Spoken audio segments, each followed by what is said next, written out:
చాలామంది media friends అందరికీ కూడా 1:30కి ఒక 3 గంటల సినిమా, అది పడుకుని మంచి నిద్రలో ఉండాల్సిన టైంలో మైండ్ గేమ్ చూపించాం అక్కడ. ఆ మైండ్ గేమ్ దాని తర్వాత రిజల్ట్ అక్కడ 4:30కి ఆ రిజల్ట్ బాగా రాశారు. Thank you so much. ఎందుకంటే ఒక సినిమా అంటే ఎంటర్టైన్మెంట్ సినిమా ఏదో వేయచ్చు, కానీ ఇంత మైండ్ గేమ్స్ ఇవన్నీ ఉన్న టైంలో యాక్చువల్గా రాంగ్ టైంలో పడి కొంచెం అందరిని ఇబ్బంది పెట్టాము. సారీ దానికి. నెక్స్ట్ ఫస్ట్ ఆఫ్ ఆల్ నాకు ఈరోజు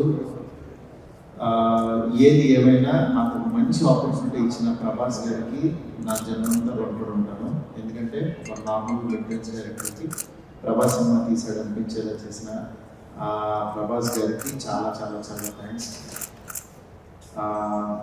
అట్లాగే ఈ సినిమాని 3 సంవత్సరాలు, అంటే ఒక 9 months సినిమా తీసే నేను 3 సంవత్సరాలు చాలా కష్టపడి ఇష్టపడి ఆయనకు నచ్చే విధంగా ఆయన ఇంప్రెస్ చేస్తూ ఆయన ఎలాంటి ఇది చేస్తే బాగుంటుందో, ఆడియన్స్ ఆయన ఎలా చూడాలనుకుంటున్నారో ఆడియన్స్ ఫీడ్బ్యాక్ తీసుకుంటూ ఒక ప్రోడక్ట్ చేయడం జరిగింది.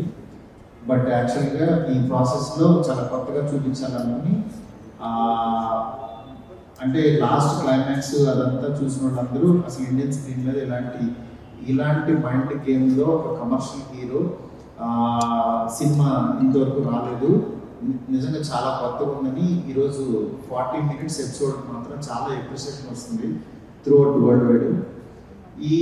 ఈ దీంట్లో అందరూ అంటే ప్రభాస్ గారిని పెట్టుకుని నేను కూడా సింపుల్గా కమర్షియల్ సినిమా రాసేయచ్చు, చేసేయచ్చు, చాలా ఈజీగా అయిపోతుంది. కానీ ఆయన కూడా ఇలాంటి కథని కొత్తగా చెప్పాలి, ఆడియన్స్కి తీసుకెళ్ళాలి, కొత్త సినిమాలు పెద్ద హీరోలు చేయాలని ఆయన సంకల్పంతో డెఫినెట్గా ఈ సినిమాని మీ ముందుకు తీసుకురావడం జరిగింది.